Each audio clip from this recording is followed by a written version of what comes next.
Autre extrait de Guy de Maupassant, La chevelure.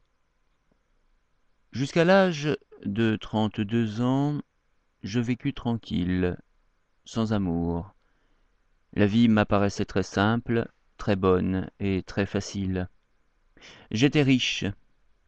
J'avais du goût pour tant de choses que je ne pouvais éprouver de passion pour rien. C'est bon de vivre. Je me réveillais heureux chaque jour pour faire des choses qui me plaisaient, et je me couchais satisfait, avec l'espérance paisible du lendemain et de l'avenir, sans souci. J'avais eu quelques maîtresses, sans avoir jamais senti mon cœur affolé par le désir, ou mon âme meurtrie d'amour après la possession. C'est bon de vivre ainsi.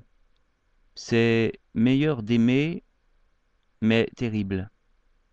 Encore, ceux qui aiment comme tout le monde, doivent-ils éprouver un ardent bonheur, moindre que le mien peut-être, car l'amour est venu me trouver d'une incroyable manière. Étant riche, je recherchais les meubles anciens et les vieux objets, et souvent je pensais aux mains inconnues qui avaient palpé ces choses, aux yeux qui les avaient admirées, au cœur qui les avait aimées, car on aime les choses. Je restais souvent, pendant des heures et des heures et des heures, à regarder une petite montre du siècle dernier. Elle était si mignonne, si jolie, avec son émail et son or ciselé, et elle marchait encore comme au jour où une femme l'avait achetée, dans le ravissement de posséder ce fin bijou. Elle n'avait point cessé de palpiter, de vivre sa vie de mécanique, et elle continuait toujours son tic-tac régulier depuis un siècle passé. Qui donc l'avait portée, la première, sur son sein, dans la tiédeur des étoffes, le cœur de la montre battant contre le cœur de la femme?